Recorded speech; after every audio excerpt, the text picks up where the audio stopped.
ever get a song like stuck in your head for like a whole week? Totally. And it just like, you don't even like the song that much, but it's just there. Yeah, you can't get rid of it. That's kind of what we're talking about today. That's the power of pop music, right? Yeah. We asked you guys to send in some research about what makes this genre like a global force. And I got to say, you guys delivered. We got some really fascinating stuff. Yeah, could be a good one. And you know what's interesting about this is you don't have to be like a total music nerd to find this interesting. Right. Like pop music, it's everywhere, right? It's true. Like think about it. Yeah, it's in the elevator. It's at the grocery store. Oh, it's yeah. like seeping into our brains whether we like it or not. Definitely. And it's shaping culture, I think, in ways we don't even realize. Totally.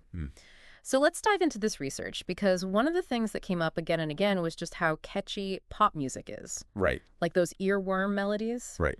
Those hooks that get stuck in your head. Yes. So my question is, why is it that something so musically simple can just take over your brain? Well, I think it all comes down to how our brains are wired.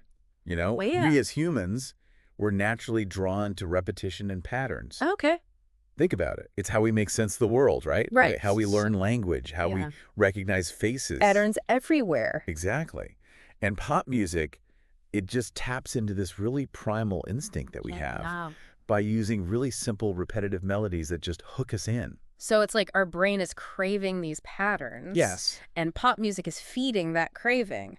Exactly. And a perfect example of this is that classic verse-chorus structure. Okay. You hear it everywhere in pop music. Yeah. The verse sets the scene right, then the chorus slams in with this hook that you just can't forget. Like, bam. Yeah.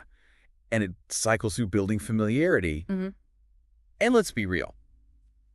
It gets stuck in your head. Oh, it gets stuck big time. Yeah. And that's the point, right? Like, Yeah. Baby Shark. Right. That's like the ultimate example. The ultimate earworm. Like, it's practically a musical meme at this point. Right. It's everywhere. But that's just the music itself, right? Yeah. Our source also talks about how it's the lyrics, too. Oh, absolutely. The lyrics are huge. Okay. Think about some of the biggest pop anthems. They often revolve around these, like, universal themes. Love, heartbreak, joy, longing. Like, these are all experiences that we can all relate to no matter what. Yeah. Regardless of language or background. It's that human experience. Exactly. And when you pair those relatable lyrics with a catchy melody, Oh. you've got a recipe for a song that, like, resonates on this deep emotional level. It's true. Like, music has a way of making you feel seen. Yes. Even if it's playing in, like, a crowded shopping mall and you're like, I kind of hate this song, but also you're like, this is my song. Exactly. You're like, I know all the words. I know all the words. Yeah. And speaking of reaching the masses, our source talks about how streaming and social media have completely changed the game. Oh, yeah. It's huge. Like, I remember when Olivia Rodrigo's driver's license came out, it was like overnight, it was everywhere. Like topping the charts, blowing up TikTok. Everyone knew all the words. Yeah. It was inescapable. That's the power of accessibility in the digital age. Totally. Like anyone can be a global sensation now. It's incredible how quickly a song can reach a global audience now. Yeah. And it's not just about the audio anymore. Right. The visual element is huge. Okay. Music videos, concert visuals, even lyric videos on YouTube.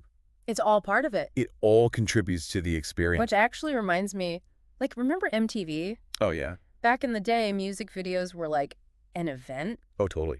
You'd like clear your schedule. Yeah, it was a whole thing. To watch the premiere. And they weren't just like promotional tools either. They were like cultural moments. Yes, pushing creative boundaries. Yeah. Shaping how we saw these artists. It was huge. Huge. And that visual legacy is still very much alive today. Totally. It's like the music video is practically its own art form now. Right. Which reminds me of another thing our source mentioned. It's easy to forget that behind the catchy tunes, Yes. this is a business. It's a big business. Pop music is a multi-billion-dollar industry. We're talking major marketing campaigns, brand deals, the whole 9 yards. Oh, yeah. Like, remember when Ariana Grande partnered with Starbucks for that cloud drink? Oh, yes, I remember that. I mean, that's pop music and marketing, like, seamlessly blended. Seamlessly. That's a great example. And it works. Oh, it worked. Because I wanted that drink. Right. So it's fascinating, isn't it? It is. Because the commercial success of pop music actually fuels its popularity. Yeah, the more exposure a song gets through radio play collaborations, online platforms, it reaches more people. It's a cycle. It feeds itself. It's a self-perpetuating cycle, for sure. Okay, so we've got the catchy tunes. We've got the relatable themes. We've got the global accessibility thanks to technology. And then we've got this like massive marketing machine behind it all. Right. But our source did bring up some criticisms too. Yeah. And it kind of boils down to, this is pop music too, formulaic. That's a good question. Is it more about the profit than like the art itself? I think those are really important questions to consider. Yeah. Because there's no doubt that the pressure to create a hit can lead to some predictability. Sure. And the emphasis on commercial success can definitely overshadow artistic vision in some cases. But I think when we dismiss pop music entirely, we miss the bigger picture. Oh, okay. Because it is a powerful form of entertainment. Okay. And it brings people together in a way that, like, I don't know a lot of other things do. Yeah. It provides comfort. Yeah. It's escapism. It's a soundtrack to our lives. Yeah.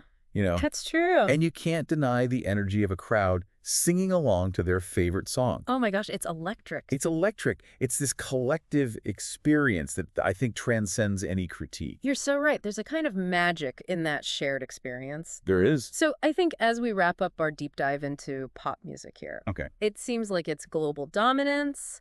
It's this like fascinating mix of factors, right? Yeah. It's our own brains on these catchy hooks. Right. It's relatable themes that like connect us as human beings. Yes. It's the power of technology to make everything instantly accessible. Mm-hmm. And yeah, it's even some really savvy marketing. It all plays a part. It really does. So next time you're listening to your pop playlist, Okay. I challenge you to listen a little deeper. I love that. What is it about certain songs that grab you? Yeah. What does your taste in pop music say about you? Ooh, good question.